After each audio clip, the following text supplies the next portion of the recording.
your tour guide. Now to start, how many of you remember the 1970s? Anybody? Oh, wow. This is great. Did any of you have an avocado fridge? That's the okay. And if you didn't, I've heard the mustard fridge was the alternative. Okay, well, if you don't remember the 1970s, it's a little difficult to describe them.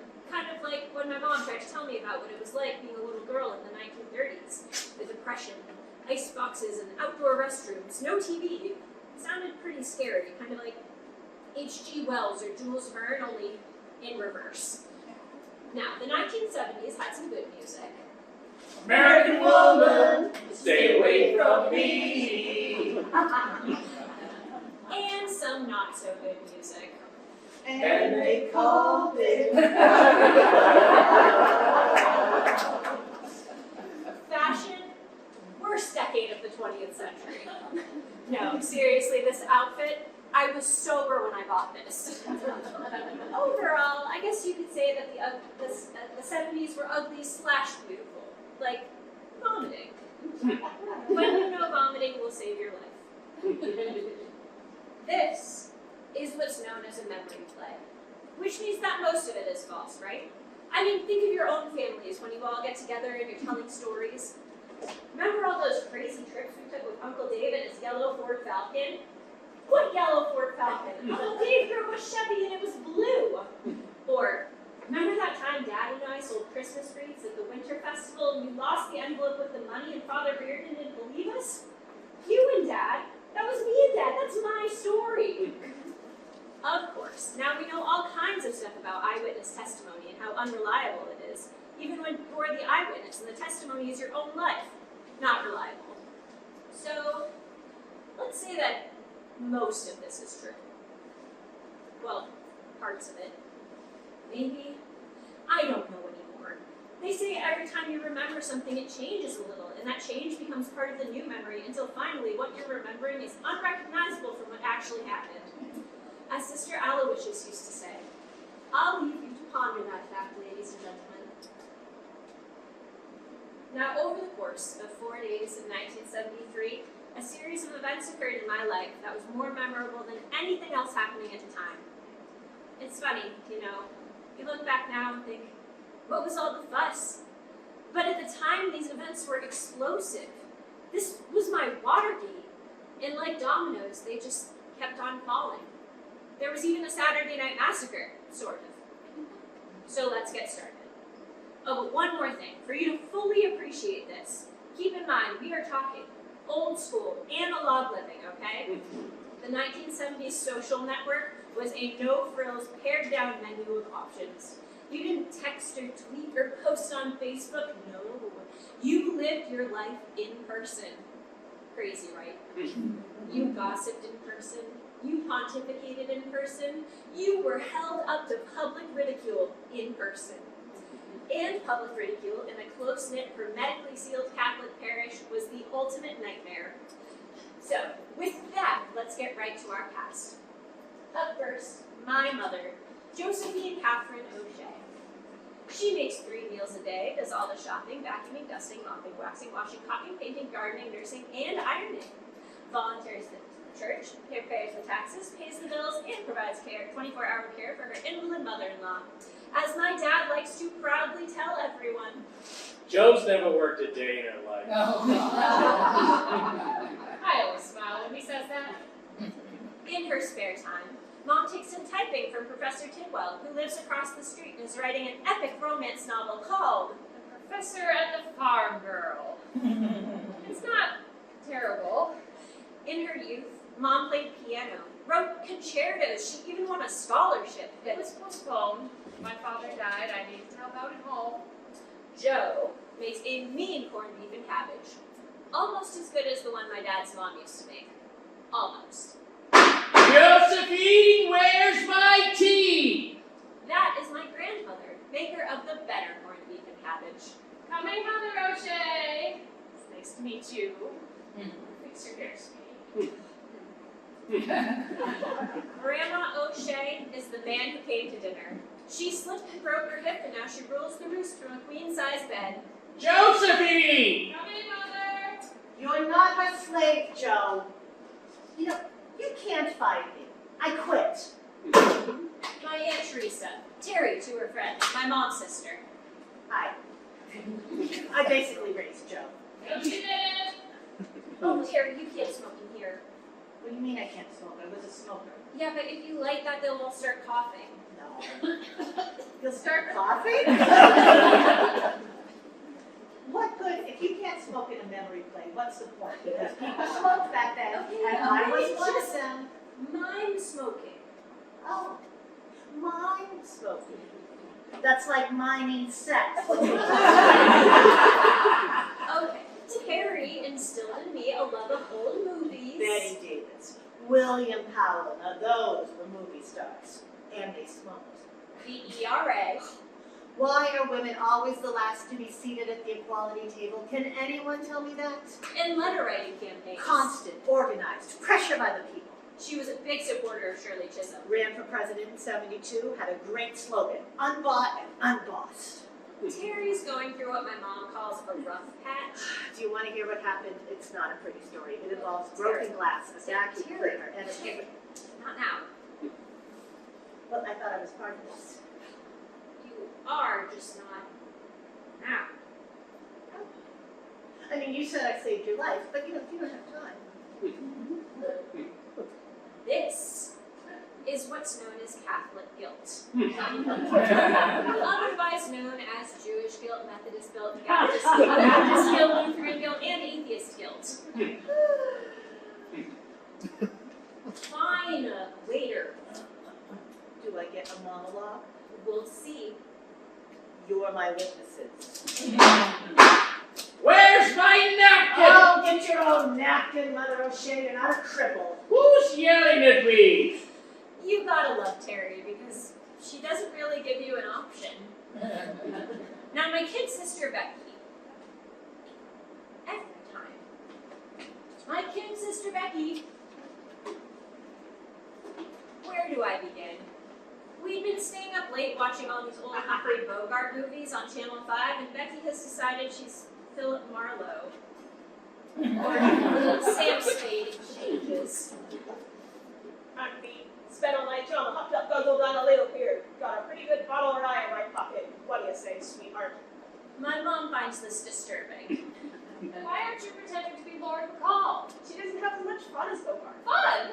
What fun? Women don't have fun. We have cupcakes. The name's Marla. I'm a private dick on a case. See my new tape recorder? That enters into our plot. Cassettes. Unfortunately for me. Listen, this is my Aunt Terry talking about her husband. She didn't know that I had the recorder. Becky. Mine. Huh? Later. Okay. Don't believe everything she remembers about me, alright? She's what we like to call an unreliable narrator. Nice to meet you. And my father, Michael James Flynn O'Shea. Dixon, that son of a bitch! Michael! Not in front of the children. Our ancestors came over from County Tipperary when the potatoes went bad. 3 months at sea, in a colander disguised as a ship. The youngest died on board. They sewed her up in a sailcloth and carried her to the rail with a bag of coal tied to her feet. They were hard workers who spent hours. They worked like dogs for pennies, back-breaking jobs that no one else. Pipe down. This is Linda's story. She doesn't have a story without her ancestors. No one does. Young people should be made. Young people should be made to go back in time to the potato famine and live for a year the way their ancestors had learned to. Is that toilet running? Jiggle it! Jiggle the handle!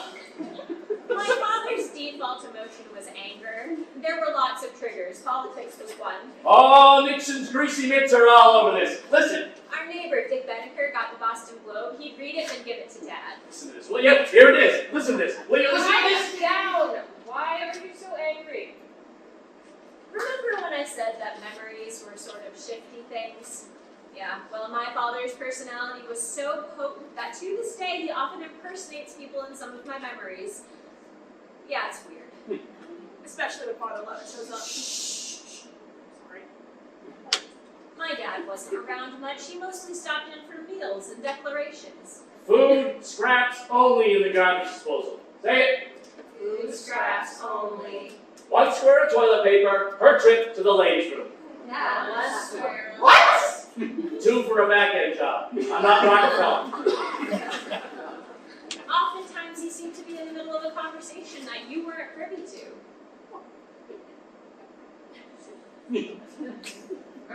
Who the hell did you think you're talking to? Dad works at Rudy's auto shop. A death trap. Oh, was my Uncle Chuck, Terry's husband. Oh, monologue. No! He's also the parish maintenance man at Our Lady of Perpetual Disappointment. That's what we call it. Because if you smile when you get an A on the test, Sister Agatha will shake her head and say, "Such a vanity and one so young." I'm at the university. Early admittance. I wanted to get my own place, but... You live at home, you're still a kid. I was right. I'm not letting you join some weird sorority. God knows what types of rituals and rites of passage. Dormitories are even worse. Much worse. I know the maintenance guy at Harrison Hall. Andy Swenson? Andy Swenson. And he says the place is a regular house of horrors. Toilets exploding. Kids running around naked. Marijuana plants growing right out of the ceiling. Not for my daughter, and especially not for you, Miss Ladies' Rights and Myself, My Body. The book is called Our Bodies, Ourselves. What kind of title is that? Deliberately provocative. She takes after your sister. Yay! Every woman should have the right to know about her own body. Your mother told you everything you need to know about your body. She did. Did you tell her? Of course I did. You did? Your father's right. You're not all that grown up, you know. Precocious, yes. But it's not fair, Connie. Better. Watch that tone of voice, young lady. And just like that, the conversation is over. Because in the 70s, you got in trouble for your... Tone of voice. Watch it. So I'm living at home.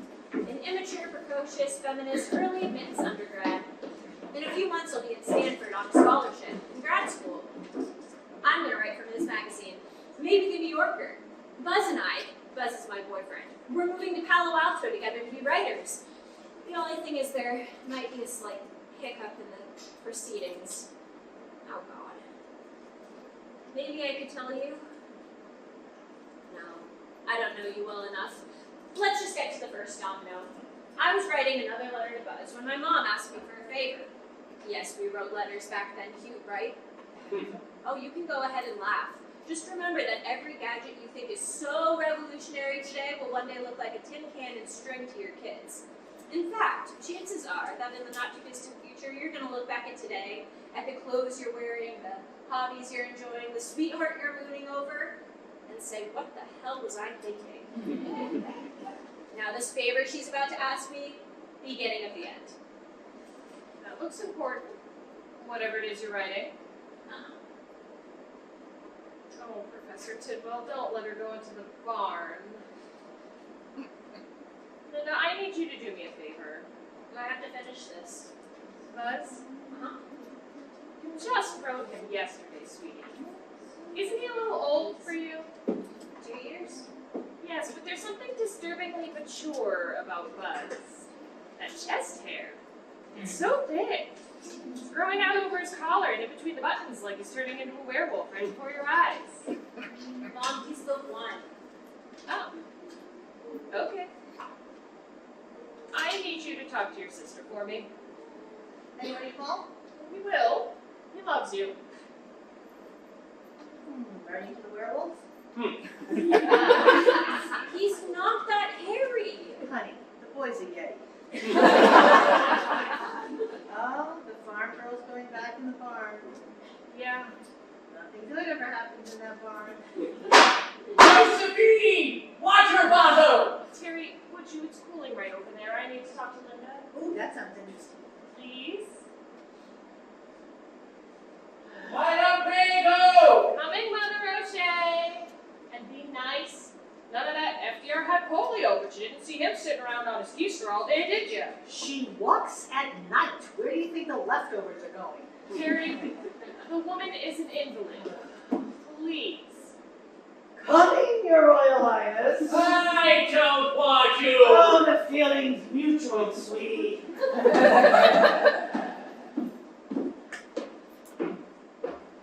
I need you to talk to Becky for me. About what? You know, the talk. What talk?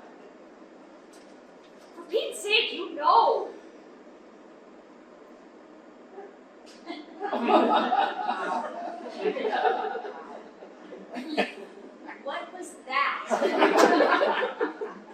Menstruation. Becky still plays with dolls. She is 13, which is the age you started. I don't think she has any idea what's coming. She has one friend, sweet little girl in a wheelchair, and her doll collection. That's it. Becky's not like you. You were much more sophisticated at her age. Well, why can't you do it? I will get emotional and scare her. Well, what about Aunt Terry? She's the one who told me. Terry is a little bitter right now. I don't think she presented properly. You know, describe it as a beautiful part of the cycle of nature. Beautiful part. Are you nuts? It's a major drag. Keep that to yourself. Tell Becky that it's a piece of a colorful mosaic that God has. Let me see. I can't even talk about it because it's so beautiful. It's the end of mindless childhood and the beginning of a 40-year relationship with your calendar. Stop sounding like a middle-aged divorcee. Please, Linda, do this for me. Oh, and make it sound not awful. No. This is a mother's responsibility. It's also a mother's responsibility to tell her husband what his eldest daughter has been doing. What does that mean? You probably should know what time you came home on your birthday. You wouldn't. He'll kill me. You know he'll kill me. Yeah, I believe you will. We'll have a simple funeral. I know that's what you want. Some light refreshments in the gymnasium. Fine. I'll talk to Becky. I'll give her a copy of our bonds ourselves, and then if she has any You will do questions, no such thing. That book is pornographic. you never looked at it. Betty Heckenbach told me all about it. Talk to your sister, please.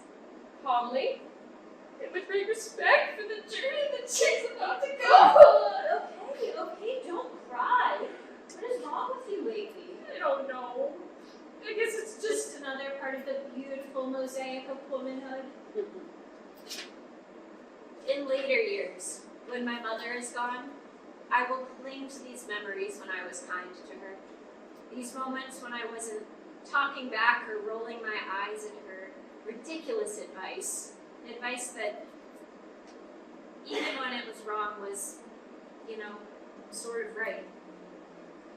Call her Now? right now. She's upstairs interrogating her Barbie dolls under Terry's sun lamp.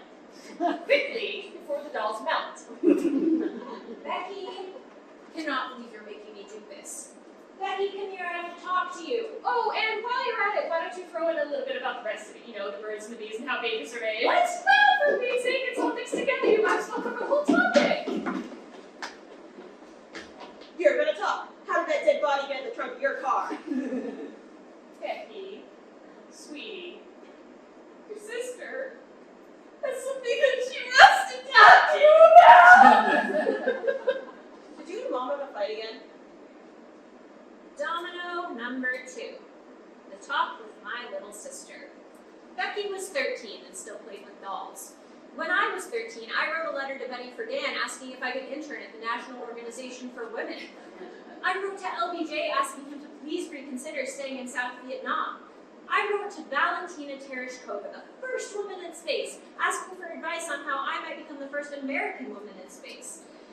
But Becky had other priorities, like, My new troll doll? Look, his name is Don Hollinger, who is Marlo Thomas' boyfriend on Batgirl.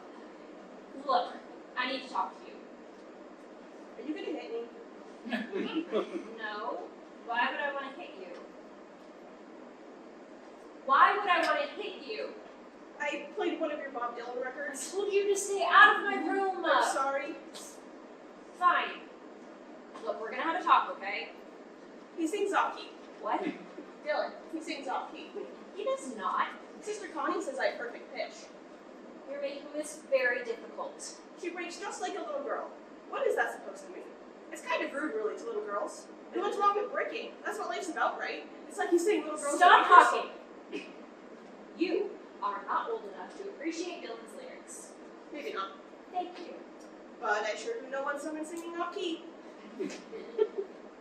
Listen, Mom wanted me to have a talk with you. About? Things that happened during puberty. Oh, I know all about that. Lisa Burdick says I'll have to shower more and that boys will want to kiss me and that I should say no unless we're married. There's a little more to it than that. I don't think so. Lisa Burdick says... Lisa Burdick is a sweet, wheelchair-bound 11-year-old and doesn't leave her house except to play Barbies on her front porch with you. She is wife beyond her years. Not when it comes to this. She created an entire city out of popsicle sticks and milk cartons for Ken and Barbie. There's a downtown and a park and a hospital and a church and a cemetery. When Ken goes to work in the morning, he takes his little... Stop talking! Lisa's very talented for someone who is in a bad car accident. Yes, she is. She was a pen pal in Thailand. He tells her things. Okay, here goes. There is this thing called your period, and it's when you bleed between your legs for a few days, and then it's over. Did Lisa's pen pal from Thailand mention that? I don't think so. Between your legs, like from where you pee? Further back. From where you poop? Between the two. What is there between where you pee and where you poop? An entire universe of longing and regret. Liar, you're trying to scare me. I'm telling Mom. Oh, no, Becky, come back here. It's not that bad. Just please come sit. Again, come sit. It's not that bad. You could use sanitary napkins like Mom and Aunt Terry, or you can use tampons like me and every other non-prehistoric female. Those big boxes of pads under the sink, what did you think they were? Little diapers that Aunt Terry wears because she drinks a lot of her happy coffee. Wrong. Sanitary napkins. Bulky, stinky, and sometimes they shift forward when you're walking and it looks like you have an erection. I would go with tampons if I were you, but it's your choice. Any questions? Is any of this true? Or are you just trying to get back at me for saying Bob Dylan can't sing? Bob Dylan can sing, and yes, it's true. How often does it happen? Every 28 days is what the books will tell you. That's what I am, like clockwork. Rita Connolly is every 30 days. That's a lot. Yes, it is. Is it just while you're a teenager?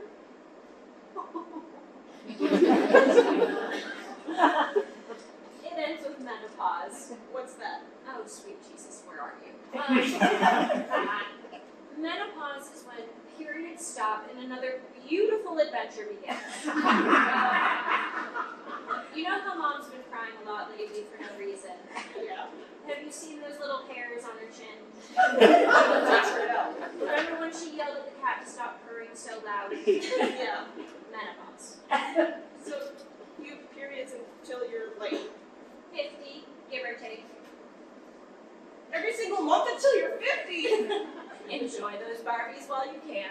Why are women all over the world turning their heads off? What good would it do?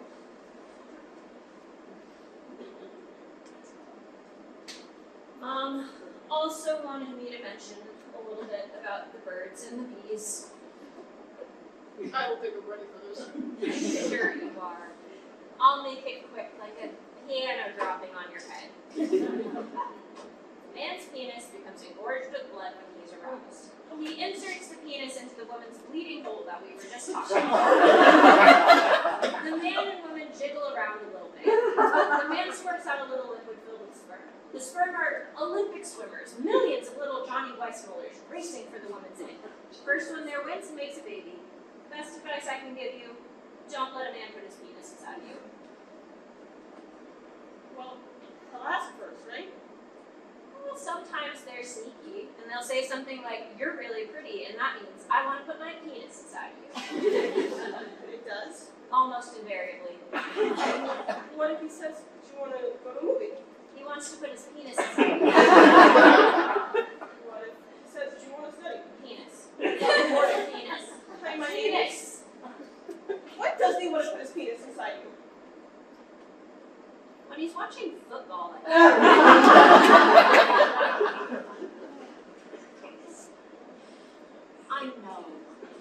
know, I was way too hard on the kid, and I used a lot of really bad, really scary words. I see that now. But at the time, life was teaching me a really scary, really messy lesson, and I wasn't feeling particularly generous. I decided it was time to confess everything to my mom, not my dad. No way to prep for that. I mean, how do you prep for having your legs sawn off without anesthesia? How are my girls? Vicky? Sweetheart! Sit down, Mom. Just why does it ghost you scared her, didn't you? You went scared her. I told you about to something present else. Becky, honey, it's not that bad. You get used to it. You just have to remember the date, that's all. What was that all about? I told Becky the facts of life. Which ones? Menstruation and sex. At the same time? You could have done one and given her a day after her cover. You told Dee everything at the same time. Oh, that was different. And you didn't mince words. Don't you ever forget the date or you run the risk of standing up in church with the back of your skirt looking like a slaughterhouse. Yeah, I was angry that day. That was different. I mean, you knew most of it already. Becky's a bit behind for her age group. I mean, she's a smart kid, but she's... What is going on? Why is everybody crying? Your mother's a wreck all the time, and now you... The werewolf? He hasn't answered any of my letters. I've called and I've left messages to his fraternity and he never calls me back. I almost got in the car and drove the 2 hours to confront him. I mean, if we're breaking up, he has to say something, right? You don't just cease all communication. That's... What a coward does. But why? Well, he probably figures it's easier. Eventually, you'll give up and go away. But we're getting married. You are? Yes. Buzz is coming with me to Palo Alto. He said he was crazy about me. Yeah. They do say that. And they mean it when they say it. They do. But then, somewhere along the way, something happens. He said I was the most beautiful girl he'd ever seen. Yeah, that works. Is that what Uncle Chuck said to you? Monologue? No, sorry. I gotta get to the next domino. Oh, my marriage isn't a domino. Not really. I mean, for you, sure, but for me, it's more of a narrative cul-de-sac. But I love you. So go ahead. Quickly. There was a snap in my brain. Oh, like Rick and Count on a Hudson Roof. We've been watching Will Call Him in movies on Channel 4. The brick was waiting for a click. This was a snap. Something broke. Are you not as crazy about Uncle Chuck as you were? Oh, sweetie. It's hard to explain to somebody your age. I mean, we thought we'd have a bunch of kids. That didn't happen, so we both got jobs, and everything was fine. But I got the distinct impression your uncle didn't respect me. I mean, we both worked full time. I'm on my feet all day at the diner, and he's lifting engines and pulling radiators, and that's hard work too. I know that it is. But we'd come home, and I would do everything else. I'd cook dinner, shop, cook dinner, and make breakfast, and clean up, and do the dishes, and do the laundry, and mow the lawn, and he'd do everything. Watch TV. Well, did you ever ask him to help? God, I tried. I tried to make it sound, not shrewish. Hey, honey, do you want to help me dry the dishes? I would love to tell you what happened at work today. Quiet! Game's on! That new TV, ugh, never should have bought it. He's glued to it. I had been at work all day with a cold.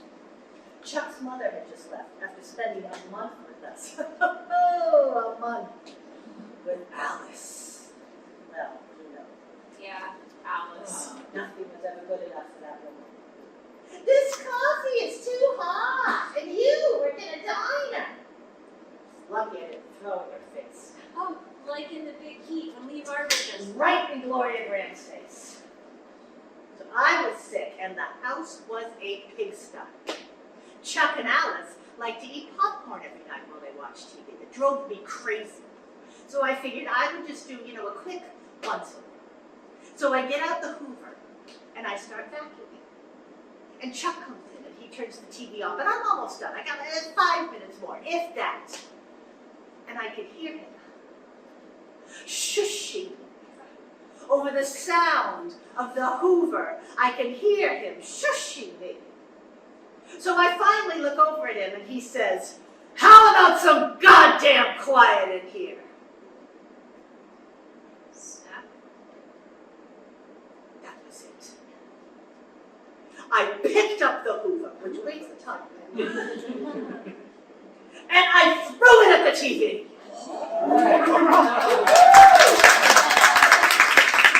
You would think for a man who loves baseball as much as he does, he would have appreciated my aim. It was a direct hit, center of the screen. He yelled, screamed a bunch of really awful things. I was loud and ladylike. I had let myself go. Other stuff. I went upstairs and packed. I wish I could be more like Shirley Chisholm. You'd make a good president. No, not that. You remember George Wallace? Ugh.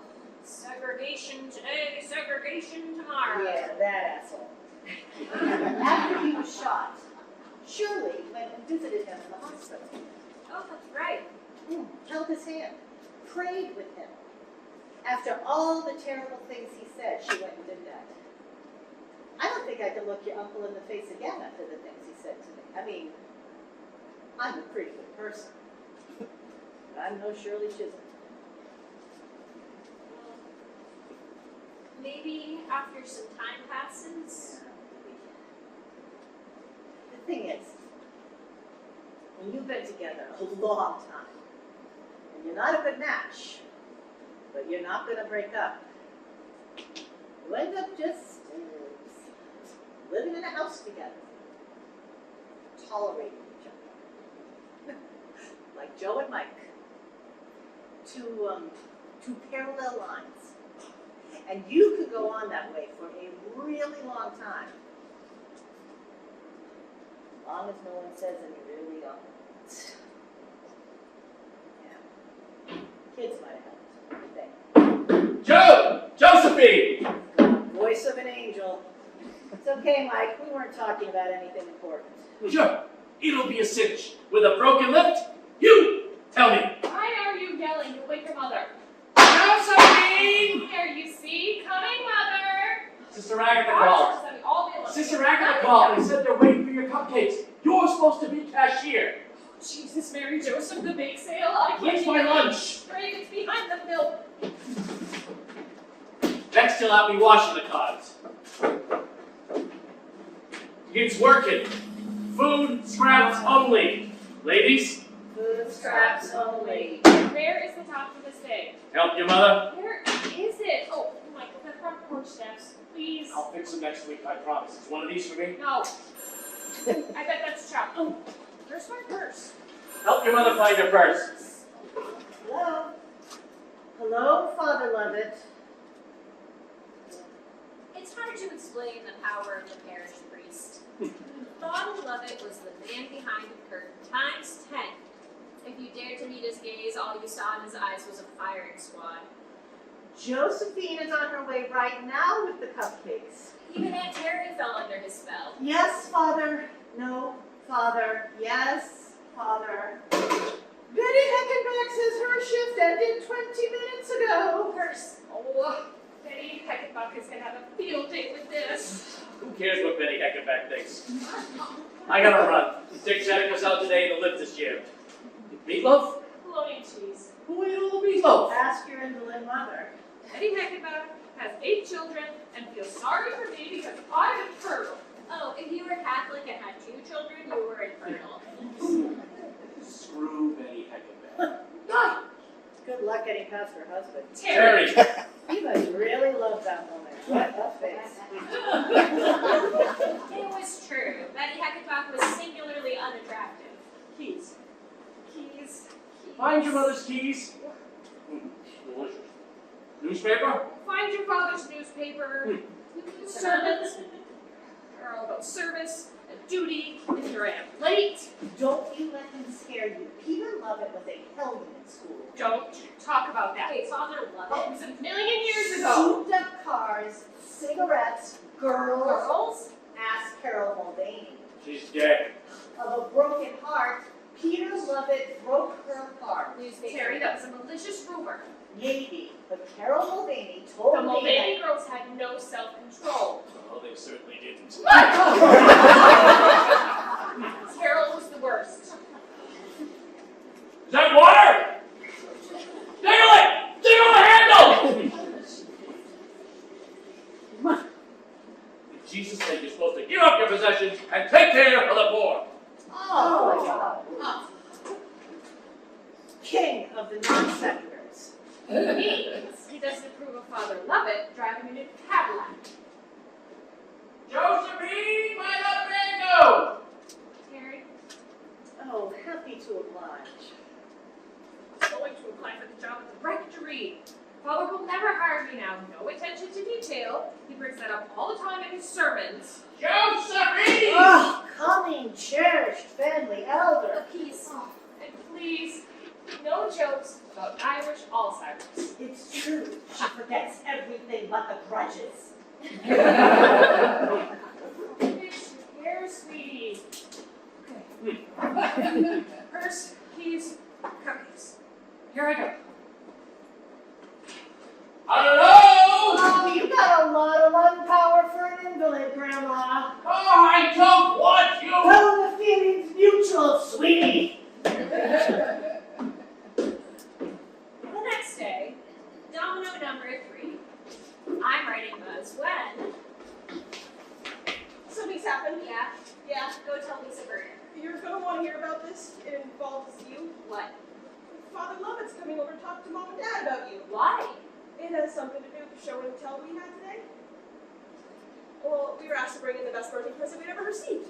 I was going to bring in my Easy Bake Oven because the dad says this little chocolate cake tastes just like Mom's, but I remembered that Lisa Burdick was thinking about bringing in her Easy Bake Oven.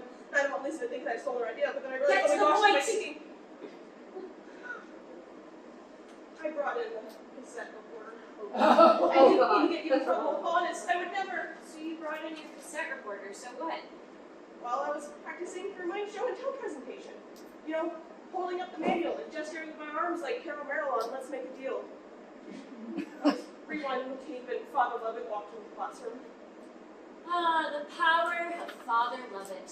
Simply saying his name made him appear. Remember when I said that my dad impersonated people in some of my memories? And this is me remembering. That's how strong my father's personality was. Hello, Rebecca. What have we here? It's for show and tell. Looks like a complicated piece of machinery. No, Father. It's easy and really interesting because your voice doesn't sound like you think it does. I don't sound like me at all. Really? Let me hear. I thought the last thing I recorded was Dad talking about bathrooms and how moisture is your enemy. I was wrong. What was the last thing you recorded? Oh no. You? The conversation we had about puberty and the birds and the bees. That's impossible. You didn't have your recorder. I remember it. I had it hidden under my trench coat. I was practicing being a private dick on the case and recording the interrogation of a murder suspect. You were my murder suspect. Oh my god. Oh my god. Oh my god. I pushed the button and the tape began to play. Sure you are. I'll make it quickly. A piano round in my head. This penis music ready to play. Stop it! How do you stop it? How do you stop this thing? Right there, Father. Where? Where? This one, let me. For the love of God, stop this blasphemy machine! Was that your sister Linda? Maybe. I want to become a nun, Father. Quiet! Oh, Trouble breathing. Tell your parents I'll be paying them a call to discuss the corruption of their eldest daughter's soul. Where's the tape? Open that up. Give it to me.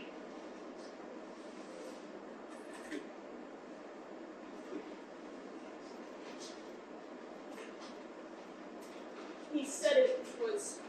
Evidence. Betty, get me Mike O'Shea's address now! Wait, what? Oh yeah, Betty Heckenbach volunteers in the office on Fridays. She pulled me out of recess and said, "What has your family done to Father Lovett?" The bell rang and I ran. Oh God, Betty Heckenbach. If Dad hears that tape, he'll kill me. Uh-huh. He hates Father Lovett because Father Lovett thinks he's better than he is and lives in a big fancy rectory with a hi-fi and a color TV, and Father Lovett drives a Cadillac. Oh God, if this gets out, Mom and Dad will be the Julius and Ethel Rosenberg of Our Lady's Parish. It might sound crazy to you, but the thought of Father Lovett playing that tape for my dad made me think of suicide. I'm not kidding. I really, truly, on some deep down level, cared what my father thought about me. And also, I didn't want him to beat the shit out of me. Betty Heckenbach is not a handsome woman, Judge. She has the ugliest puss I have ever seen outside of an ugly puss factory. Oh, girls, did Professor Tidwell call? That handwriting of his is so terrible. I cannot. Uh-oh. What is it? What's what? Yeah, what's what? Bye! Hold it right there, Mr. Marlowe. Joe, look at their faces. Linda?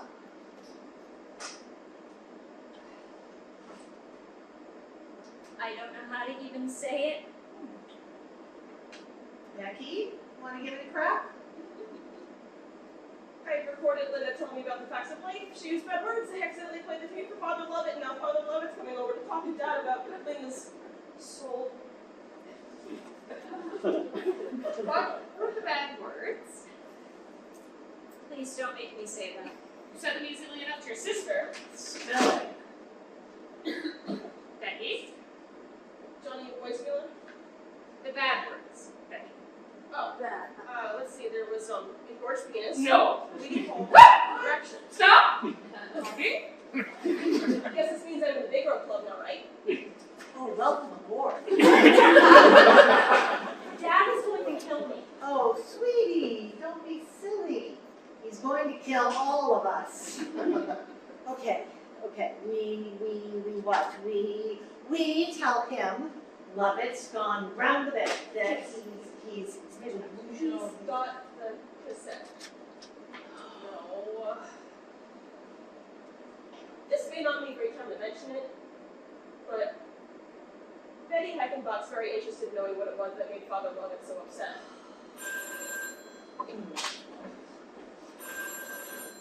Hello? Yes, Rudy, what is it? I'm very busy. Bleeding hole? I'm sorry. Sweet Jesus, is he? Domino number 4. You what? Yes, I'm leaving right now. There's been an accident. Joe, Something to do with the lift. okay, Mike's at St. Joseph's. Rudy called Father Lovett to meet us at the hospital. the potato family keeps following us. Okay, well, he's not going to play the cassette for a dying man, right? Yeah, let's go. Am I going to be getting Oh, no, sweetie, Okay. I will call you. Take care of Grandma. Not the kind of reprieve I'd imagined. Part of me thought that maybe this was God's way of saving my dad from learning the terrible truth about his daughter, that she was a foul-mouthed, blaspheming hippie. Better that he go to the grave mildly disappointed in me than thinking I was Lenny Bruce reincarnated, right? Yeah, well, he didn't die. Ah! Not so fast! Jesus Christ, have mercy! He came home 4 days later against doctor's orders. This is a bad idea, Mike. Not gonna let some doctor hold me hostage so he can pick my pocket, pay for his European vacation? Ah! It was going to be a long time before he Easy! I got it. You got it. I got it. Call the pharmacy. When do we get somebody stairs? Same staircase we've had for 20 years, Michael. Have we always into the bell tower alone today? Apparently. Ah! It's on my face! Now we had 2 of them. My grandmother. Josephine, my tea!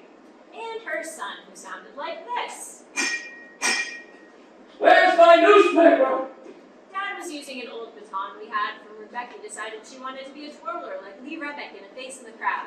It sounds different than the baseball bat, listen. Josephine! And now the baton.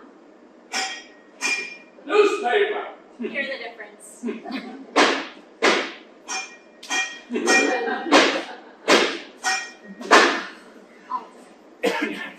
Oh, did you see Father Lovett? No, the sign worked. Terry and my mom put a sign on my dad's hospital room door that said, "Danger, no admittance, radiation and lasers in use." Love it. Take this to the door. I understand you are to be discharged today. I will be dropping by this evening.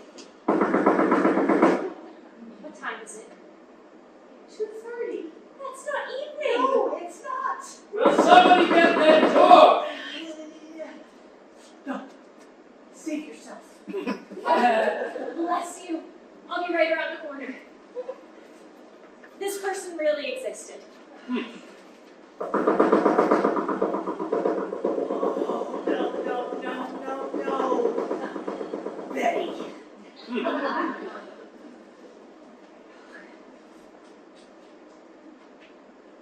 Betty. Terry? Your front porch steps are going to kill someone. I thought I'd bring you a copy of Father Sunday's Sermon on Humility. It was chilly. Fall to your knees and shout out your sin. I didn't see you in church. Yeah, I was there. Oh, save your excuses for the confessional, dear. Is Joe here? She's upstairs. You know, we just brought Mike home. So. Oh, yes, Mike, terrible. That's really why I'm here, you know, to help. Yeah, we have everything under control, Betty, so you... I think those dishes in the sink would disagree with you. Oh, my goodness, did Robert Kennedy stop here on his Appalachian tour? Joe! Joe! Cavalry's arrived here! Everything's going to be all right. Betty's here. Oh my God! Don't be silly, it's my pleasure. Come on down now, will you? Oh, hello, Mike. Send you all sorts of healing thoughts and prayers. Go away! Why, such an irascible character, isn't he? Maybe all those broken bones will give you a chance to rethink his personality. Well, it's going to be a long recovery, isn't it? The doctor said it could be a while. I don't imagine he'll be working. Probably not. Poor Joe, an invalid mother-in-law, and now an invalid husband. And no sons to help her out. Just those two unexceptional daughters. Okay, Linda has a scholarship to Stanford, and Betty... 2 daughters is better than being completely barren. Okay, Betty. Of course, for all I know, the two of you have been using contraceptives. None of my business. The professor and the farm girl. Poor Joe having to type Professor Tidwell's drunken pornographic ramblings just to make a few dollars. Oh, Betty. Well, what can you do when your husband's not a good provider? So, Teresa, have you heard from Chuck? Oh, we're taking a little time to reflect on things. Well, don't take too long, dear, or you'll find yourself without a man. Ah. I heard you were fired at the diner. Oh, did you? Oh, my goodness. Unemployed and living with family. So difficult not to be a burden, isn't it? You are employed and living with family.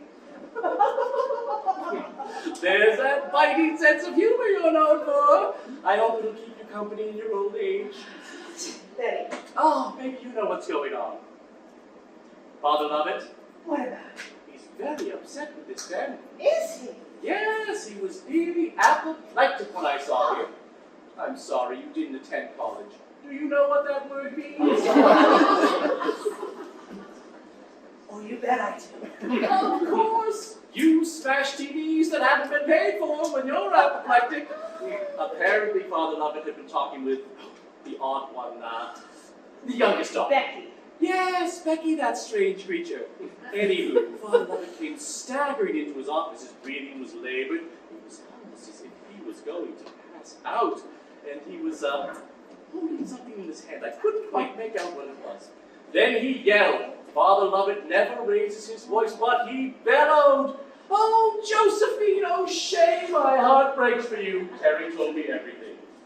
You told her? How about Mike not being able to work for a while? Yes. Not much of an actress now, are we, Joe? You thought I was talking about something else, didn't you?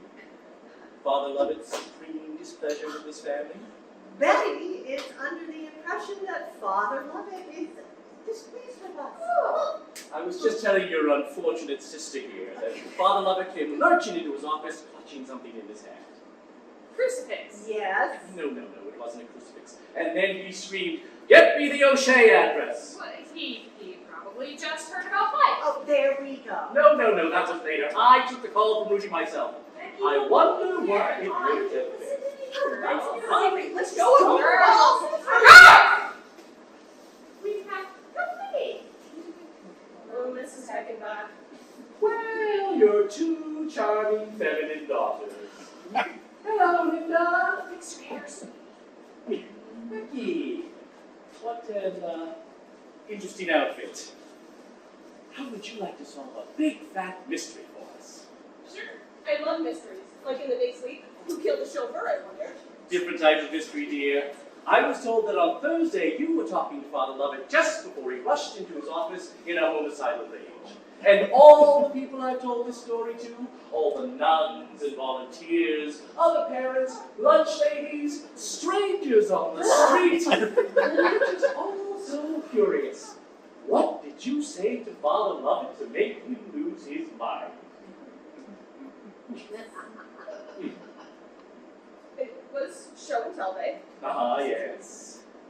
I think I really shocked him when he heard. Yes. When he heard me say I wanted to be a nun. You told Father Lovett you want to be a nun? Yes, and I'm not even lying. Are you leaving something out, Becky? Maybe. I showed him my new tape recorder. He was really interested in learning how all the buttons worked, especially the stop button. Becky, sometimes I think you keep things from me. That's what George Sanders says to Anne Baxter and All About Eve. Where's my pain bill? Are you trying to kill me? Are you trying to kill my son? Oh my, there's that Irish gift for yelling. Terry, did you call? Now, Becky, I want you to tell me Baby, exactly. it is so good of you to offer your help. Yes, of course. Now, Now, you Becky. leave here and go pick up Mike's medication. Oh, What? wonderful. Or I could go and you could help Terry get grandmother a shave her sponge back. Most of the sores have stopped weeping, but there is a rather large. I'll go to the pharmacy. Hello, everybody! We're going to get them now, Mike. Hang tight. Thank you, Betty. Am I done now? Hi, Mrs. Heckenbach.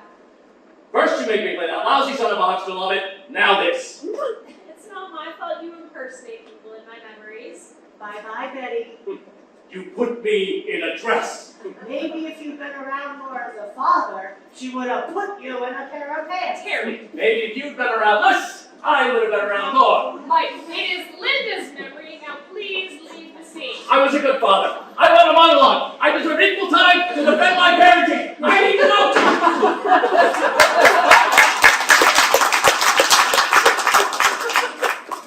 She is a one-woman swarm of locusts. You still have Father Lovett to deal with.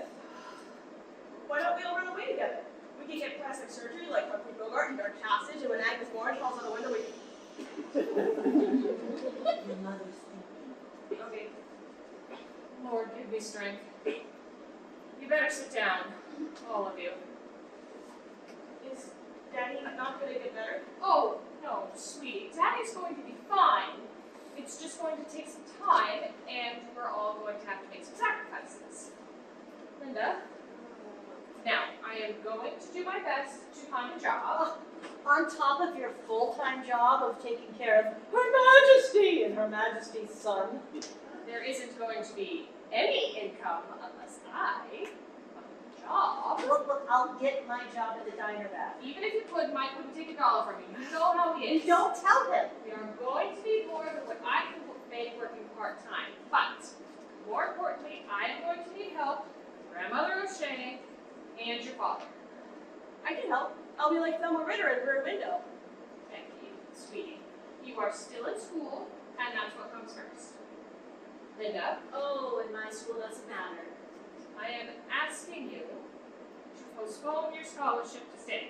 Like you postponed your music scholarship? Oh, come on now. This is my family, Teresa. This is all the kid has been dreaming of. Stanford, becoming a writer. Buzz. Oh, dear Lord. Buzz scares me. Tell her. All that hair. Tell her. Buzz and I are getting married and moving to Palo Alto. No, you're not.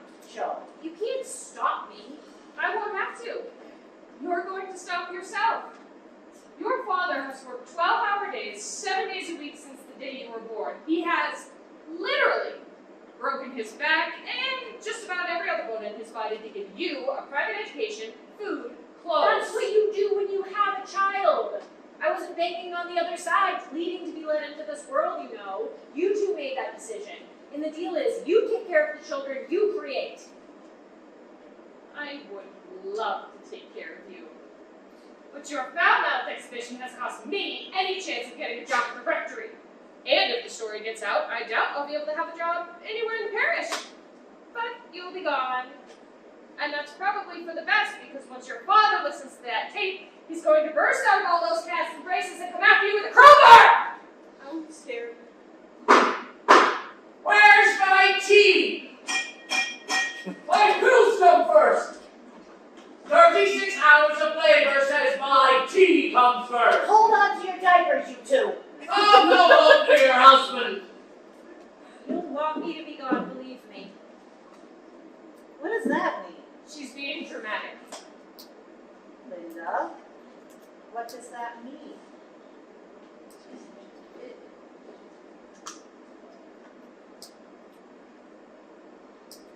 It means that I have to get out of town, and I have to get married because I'm pregnant. Domino number 5.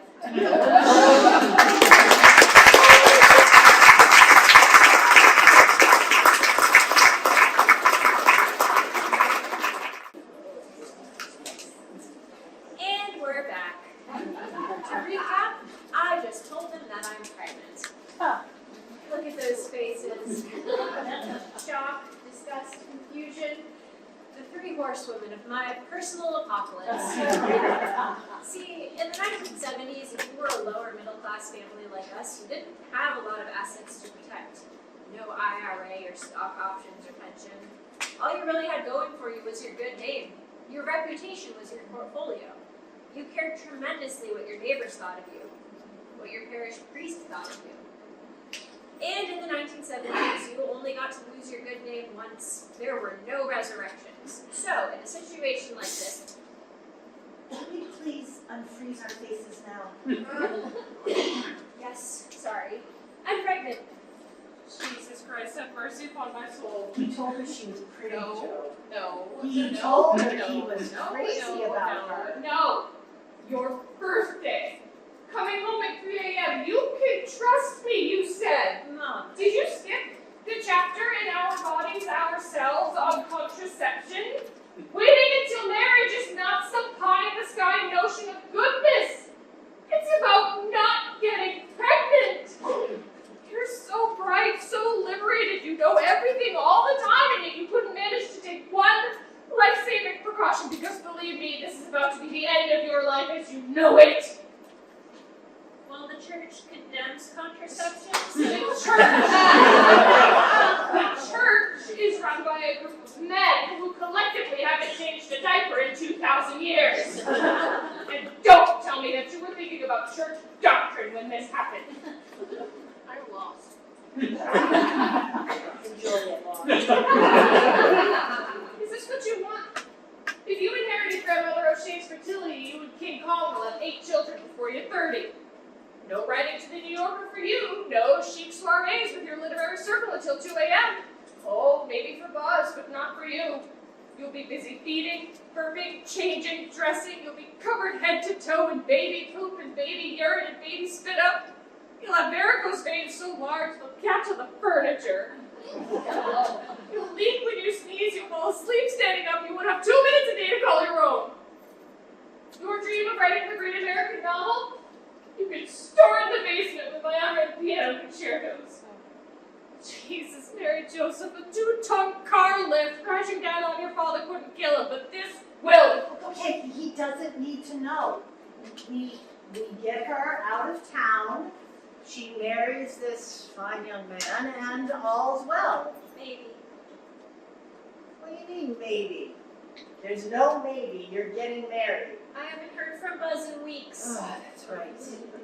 Okay, well, if the abominable snowman heads for the hills, we get her out of town for a while, she has the baby, after a few months, Chuck and I adopt the child, no one's the wiser. Like Loretta Young and Clark Gable. Exactly. No one believed that story. That's because the little girl looked just like Clark Gable. Oh, if it's a hairy baby, we're screwed. You let Buzz put his... Don't!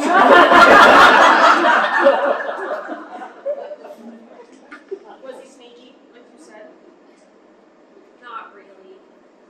I was an idiot. I've done stupid stuff. Took me 8 years to get pregnant with you. Another 6 for Becky. And your first time out of the gate. First time? Yes. Thank you for that. What's your plan? Marry Buzz and move to Palo Alto.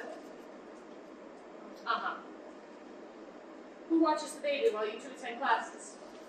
Who works to pay the rent and buy the groceries and pay for the pediatrician? This is assuming, of course, that at some point we hear from the missing father. Christ on a crutch, that potato famine. Stop blaming everything on that goddamn potato famine! The one and only time in my mother's entire life she said the word goddamn. Sorry. I'm sorry. No, I'm sorry. We'll have an apology party later when we get this all sorted out. Joe, I'm dying here! My son is dying! The pills are coming! How far along were you? I don't know. What did the doctor say? I haven't been to a doctor. Haven't been to a doctor. If you haven't been to the doctor, how do you Because know? I've missed an entire cycle and then some. She's like clockwork. Never a day late. We had Connolly's every 30 days. Hey. Sweetheart, why don't you go upstairs and cross-examine your garments? I want to say, We are going to a doctor right now. We'll drive up north, stop at some clinic, we'll wear big hats, I'll use my maiden name. disguises, can I come? I need you here. Oh. We do need your help though. Go get 2 hats from your dress-up box and a couple of scarves and some sunglasses. What about wigs? You decide. Be quick! Seriously. When you're a mother, you'll learn how important it is to include everyone. Sweet Jesus. Have mercy on your soul. Joe, ask the doctor for some iron tablets. Would you do 8? Purse. When Betty gets back, don't let her in. Just wrap the pharmacy bag, shut the door. Okay, I'm no Joe Frazier, but I'll do my best. Are you going to be back in time for Father Lovett? Oh. I forgot what a busy girl you've been. I am so sorry. Don't start that. You will never stop. How do we make Father Lovett empathetic, I wonder? Something to think about on the drive. What time did this note say? Evening. We should be back in time. If we aren't, do not let him upstairs to see Mike. I don't care what Buffy says. I will deal with him when I get back. What? I have an idea about that. Terry, No, please. this is good. This could work. Wait for me. Please. Here, these are perfect.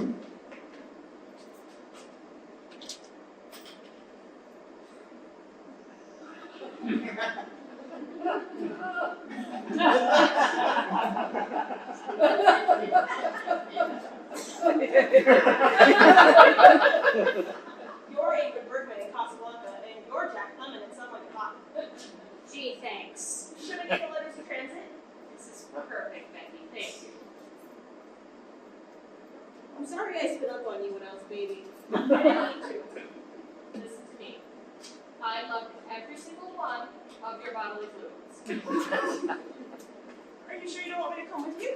I could be a lookout man, or I could create a diversion by setting a small fire. I need you here. Terry will man the kitchen for any unexpected callers, and you'll be the courier between Daddy and Grandma, okay? She smells funny. I know, sweetie, but you know, eventually we all kind of smell funny.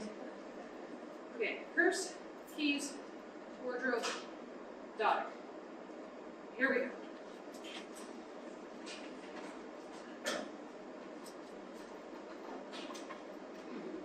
And off we went, driving north until we didn't recognize any houses or stores or schools. It didn't take long because we never went anywhere. We stopped when we saw a shingle that said Dr. P.L. Brewster, Family Medicine. He was short and bald and very kind, just weeks away from retiring. Mom was great. She explained everything simply and clearly and told Dr. Brewster that she would appreciate his utmost discretion concerning this very private matter. He nodded and said, I raised 5 daughters, ma'am. Then he took me into the examining room while Mom waited. Then he took Mom into an examining room because he said she looked peaked. He walked us out to the car after, which I thought was really sweet for the doctor, and told us he'd be in touch soon with the results. It wouldn't take long, he said. Mom and I didn't talk on the way home. But at one point, when we were stopped at a red light, she reached over and fixed my hair. That's better, she said. Back at home, Terry and Becky were waiting. You, Terry, you had a monologue. no, I thought I could take over at this point. Well, you're gonna be leaving soon anyway. Well, I thought I'd stick around for this next scene. You can't, you weren't here for what happens next. She's right. You shouldn't have insinuated yourself into my father loving scene. If it weren't for you, we wouldn't have any father-loving scenes. So If you hadn't used bad words to describe what Mom says is a piece of God's beautiful Oh, mosaic. knock it off. Look, I just want a little bit of direct address, that's all. And besides, Becky and I have a little scene together that you don't know about. you do. It's tiny. Don't feel bad. Oh, I have a memory of you telling me. Hey, not as interesting. 2 degrees of separation. Can I have a monologue? No.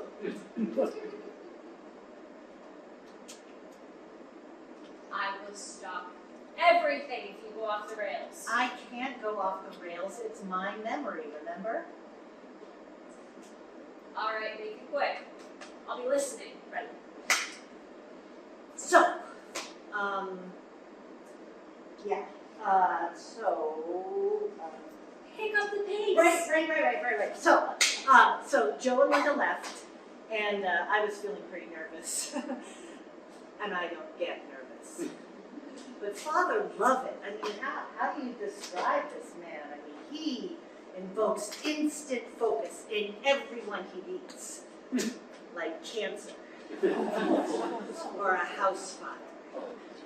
But I had planned. Well, 2 plans. Okay, where's the Bible? What Bible? The family Bible. Don't we have a family Bible? I don't think so. Go look.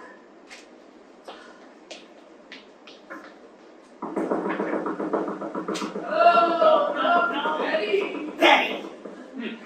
Will somebody get that door? I'm getting it! Hello? Open up! Just a minute, Betty.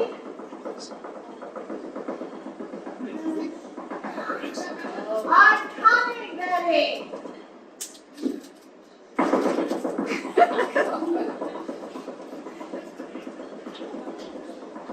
Thank you, Betty. Give me the pills, please. That mean It's not a good time, Betty. Just the pills. I need to talk to Joe. That mean. Joe's not here. I'm cleaning up a terrible accident that Grandma changed. Thank you, Betty. Excuse. Here. Oh, great. Here, take these to your father. Yeah. Yes. Great. Okay. Empathy. Passion. Why didn't I pay attention in school? Okay, let's see here. Oh, Ezekiel. Thou hast committed fornication with the Egyptians. Nope, just bugs.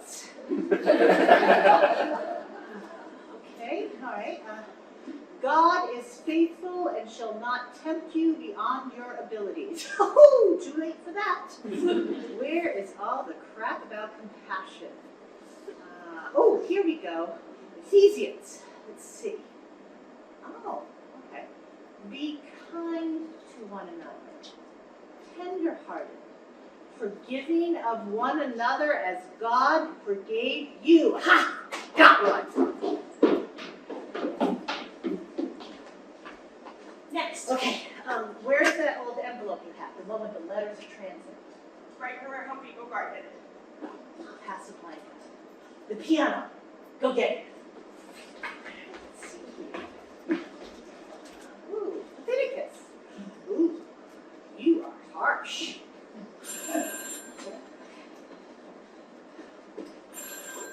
Hello? Oh, Chuck, this is not a good time. Do you think we could talk later?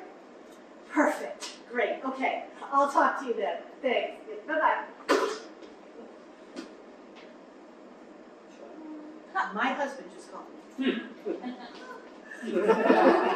Here. Oh, great. Oh, perfect. Nothing on the front. Okay. Pen. All right. Here we go. You're writing a letter to yourself. From the past. What's the plan? Okay. We convinced Lovett not to play the cassette for Mike, because if he does, your father will kill your sister, which means your sister won't be alive to tell your father that she's pregnant, which means your father will kill her. This is plan A. This is plan B. I'm confused. Sounds good. We waited. We looked for Bible verses. Got one. Perfect. We played cards.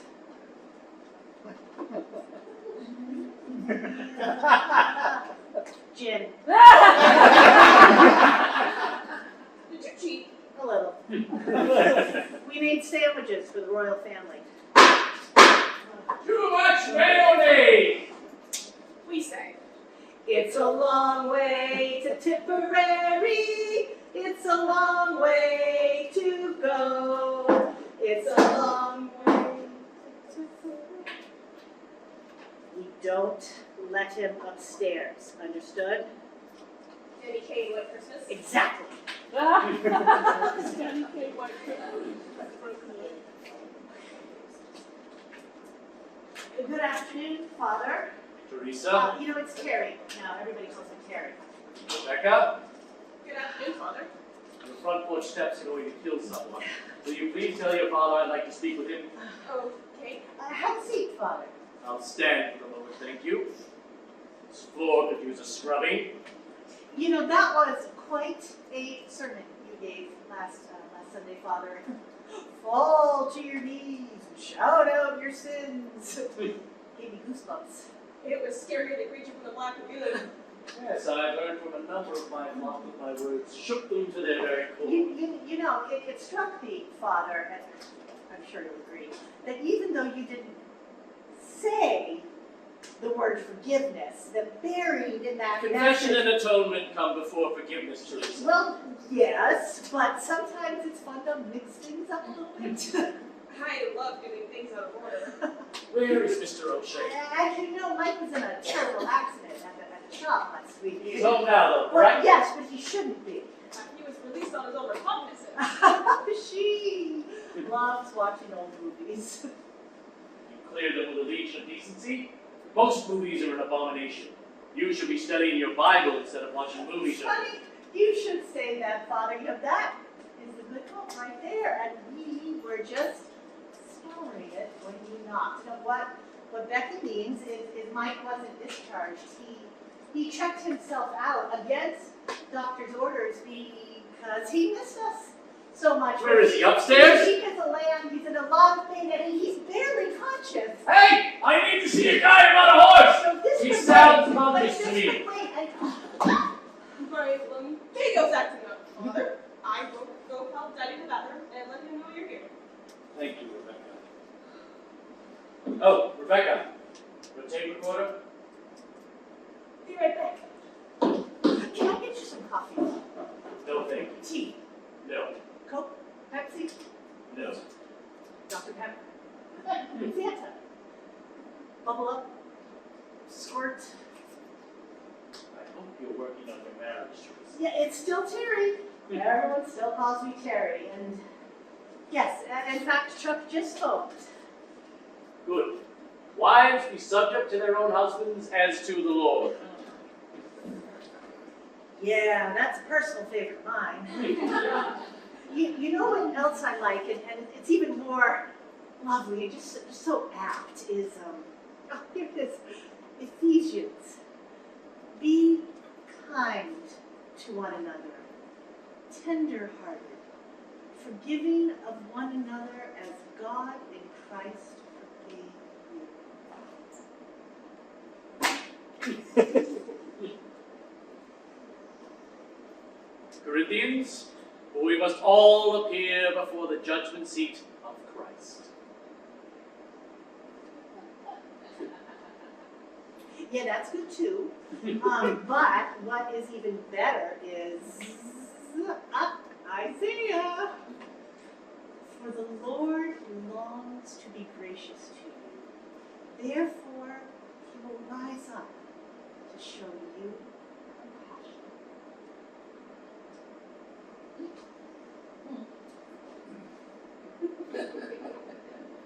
Ezekiel, behold, all souls are mine. The soul that sinneth, it shall die.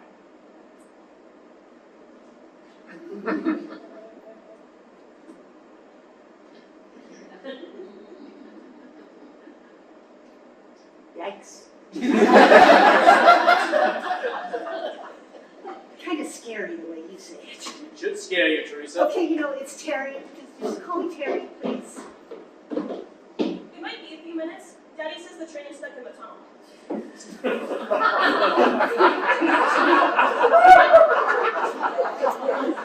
The Irish are known for their colorful language.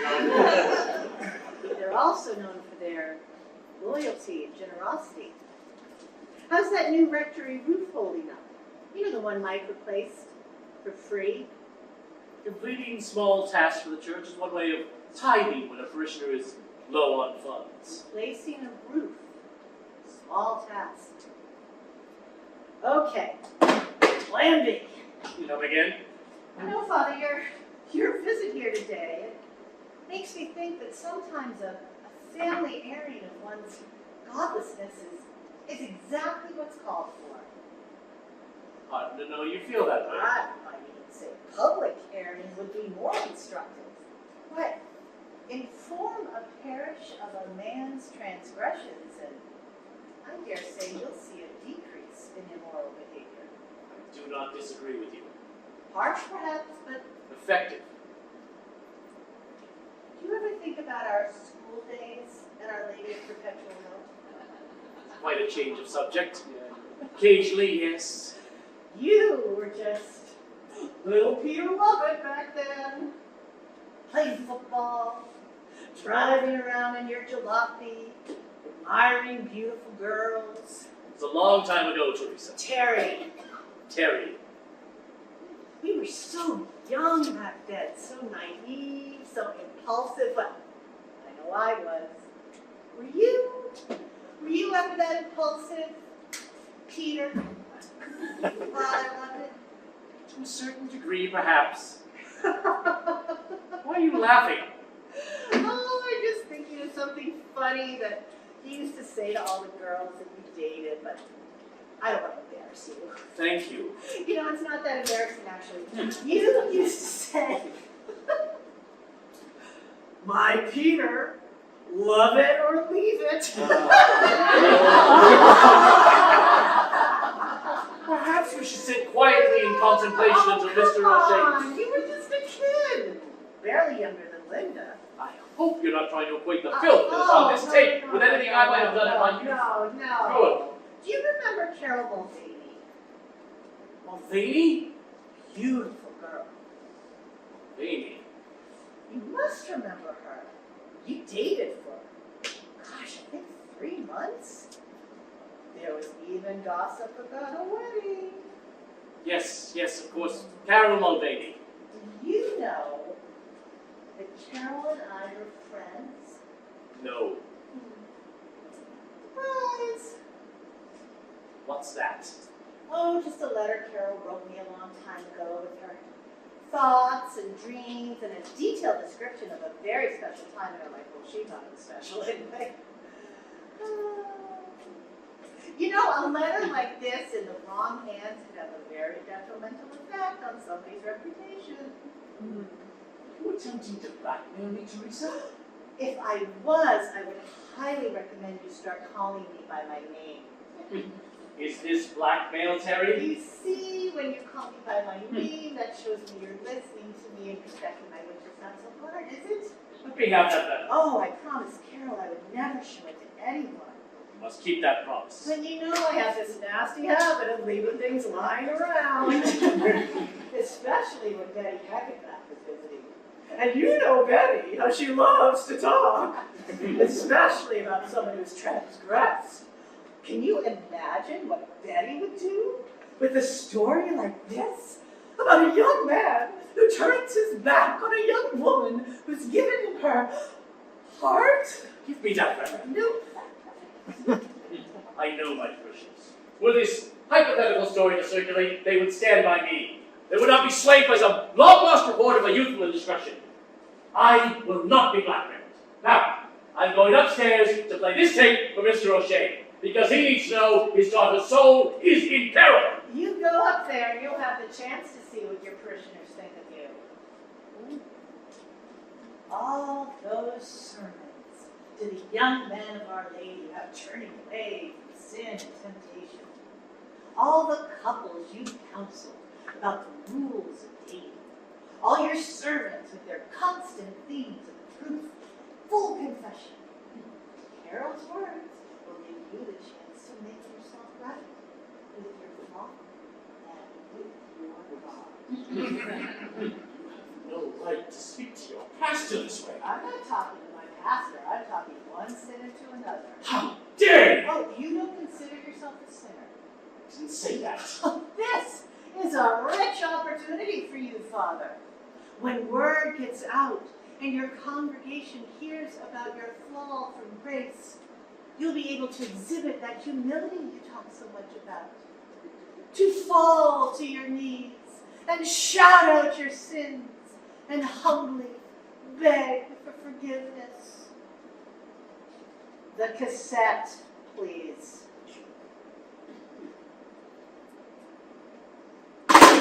Give me that letter. Oh, you said I had to respect Carol's wishes. I'll destroy the letter without reading it. Why don't we do that? You know, there's one more thing, though. You're going to give Jo that part-time job at the rectory.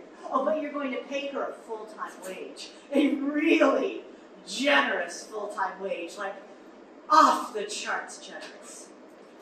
Oh, and you're going to be nice to her. Like, really, really nice to her. I'm sorry, is that a yes? No. I feel certain that Carol would want me to read a brief passage of her heartbreaking letter. When we were alone together, he could convince me of anything. His sensual kisses, just like that French movie we saw, Terry. His hands were everywhere. And as his passion rose, so too did his... Stop! Do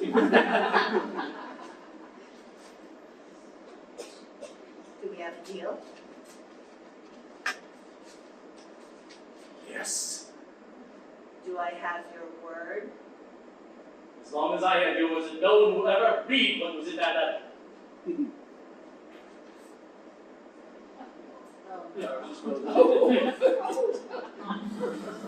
Food scraps only! Father, Daddy says that maybe you should come back another time because the little bugger is drowning but just not coming out.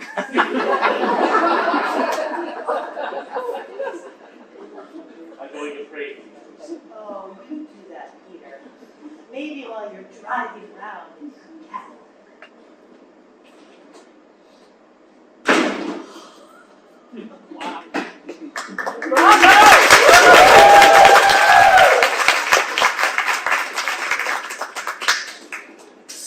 Terry, good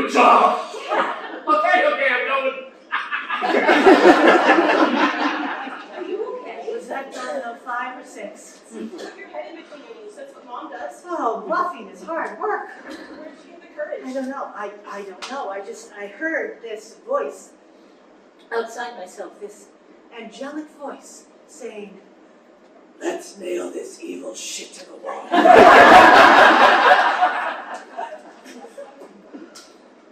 When Mom and I got home, Terry filled us in. Oh, thank God. She never told Mom about the blackmail. You're getting that job at the rectory, Yeah? and it's going to pay you so well, you'll be able to afford Helen. I don't want to know. What's that? Iron pills. Doctor thinks I might be anemic. You see? Is that serious? I'm gonna be fine, sweetie. Was he a nice doctor? He was. He reminded me a lot of Dr. Jakewick and now Voyager. Have I seen that one? Claude Rains is a psychiatrist who treats Betty Davis in a sanatorium called Cascade, where sitting in the sun and weaving cures mental illness.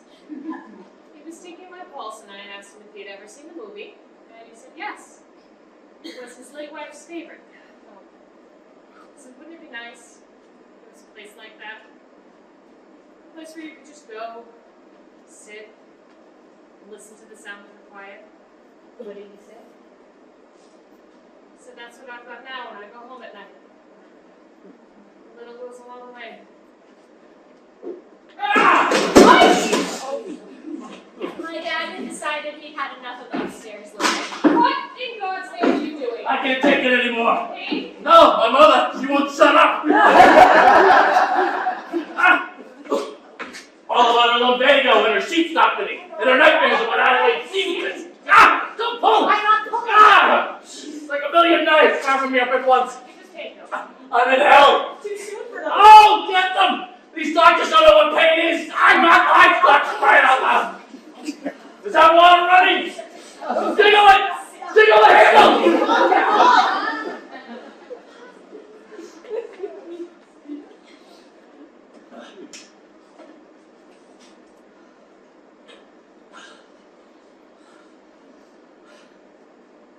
Dad, What? I've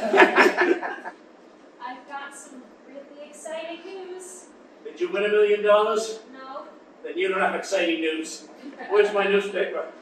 I'll get it. You remember Buzz, right? Gorilla Boy? How could I forget? Well, he's asked me to marry him. Good for him. Really? Sure. He's got bigger ambitions than I gave him credit for. He does have big ambitions. But you're not marrying him. I'm not? No. You're gonna finish school. Scholarships don't grow on trees. Save the acting, Barbara Stanwyck. I'm not gonna let you flush away an opportunity like this for some guy whose name you won't remember a year from now. Trust me, I will never forget this boy's name. What's that supposed to mean? Well, Terry, you had the courage to talk to Father Lovett, so Dad... Lovett was here? What the hell did he want? I thought I heard his voice. Came to see how you were doing. Oh, that's a crock. He came to talk about it on Tidy last month, didn't he? Oh, that guy. The nerve of him. If he ever got a real job, his hands are like butter. Take a look at his hands sometime. Soft little lady hands. Tiny hamster fingers. I won't shake hands with him in church. It's like a Just chicken. hello, Dr. Bruce. How Oh, are you? check it out with me, huh? I'm fine, thank you very much. I pay my bills. You'll get your money. What? I'm sorry. Could you please repeat that last part? Oh, sweet Jesus, are you sure? Yes. Yes. Next week. Thank you, Doctor. What? No, I don't know. How do you make God laugh? You tell him your plans. That's a good one, Doctor. Thank you. I'm not going back. It's okay, Mike. That was in the hospital. It was a different doctor. Linda? No, it's gonna be okay, sweetie. Promise, it's gonna be okay. What the hell's going on? Mike? Honey? I have some news. Did you win $1 million? Do you remember how much you loved to play with the girls when they were little? Put them on your shoulders and walk through the supermarket? Joe, I know this medicine is wreaking havoc with my noodle, but what the hell are you talking about? There's going to be pitter-patter of little feet in our house again. Did you take one of my pills? Is this a dream? No. I don't understand. I can explain everything. No! You can't. Mike, I'm going to have a baby. You did take one of my pills. Yesterday, Linda took me to the doctor because I've been feeling so tired and emotional lately, and I thought he'd give me some iron pills and send me home, and he did. But he also did a pregnancy test. On the off chance, he said, and You are never going to get away with this. People are going to notice when you are and somebody else is I'm pregnant. Me. Me alone. Really? Really. I'm so happy for you. I'm confused. Which movie is this like? Mike, My darling girl, come here.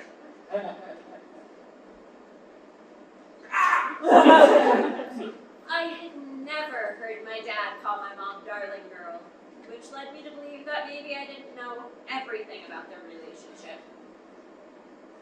Mary, what is it? You two still have sex. We are married. I know, but Mike's so distracted all the time. We can focus on what's important. Come and get me, Thomas! Oh no. Well, Father, Mother won't let me work while I'm pregnant. oh yes, you will. And you're going to get a nice, long maternity leave. You don't want to know. So, that was the week that rocked my world. I know it doesn't seem like much, but at the time, these events were earth-shattering. The heartbreak of first love, the panic of first scandal. But I made it. I made it through. You made it? Okay, we all did. I went to Stanford, and I never heard from Grizzly Adams ever again. I never did have any children. I think the whole episode scared my ovaries so badly they just closed for business.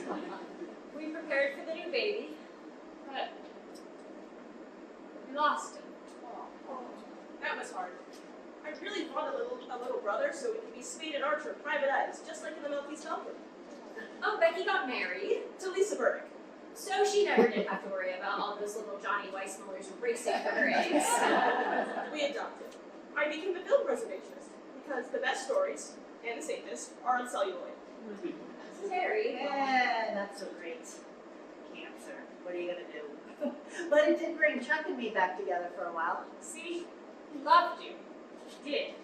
do you want a little monologue to talk about? The cancer? Yeah, thanks, I'll pass. Mike and I made it to our 40th wedding anniversary, but then, well, I was getting confused all the time. Forgetting things you don't forget. Same thing happened to my dad. Genetics can really screw you. Do you want a monologue, Ben? You know better than to overload the back end of a play. I'll take 3 sentences. I was taught how to be a father from my dad, and he got it from his dad. A father brings home the bacon, and he disciplines the kids when they get out of hand. So, sorry if I didn't see that. You know, there might have been more to it. Will that do? That'll do. a few years after Mike left us, my heart gave out. Just like my mother's. See? Genetics. They'll screw you every time. And Grandma O'Shea, she got up in the middle of the night to make herself a meatloaf sandwich, fell and broke her hip again. I told you, where did you think the leftovers were going? I wonder sometimes about my ancestors. Coming over here with nothing, sailing for weeks, It was a colander disguised as a ship. to start over in a really weird country were. No one knew them and no one wanted them. They had babies and lost babies, worked hard for not a lot of money. They worked like dogs. They dealt with nosy neighbors and priests who didn't seem to have a drop of human blood in their body. They took care of invalid family members and probably housed sisters who were going through rough patches. And maybe they dealt with idiot children who made bad choices because someone told them they were pretty. Oh, sweetie. Being an idiot for love is the oldest story there is. Are you kidding?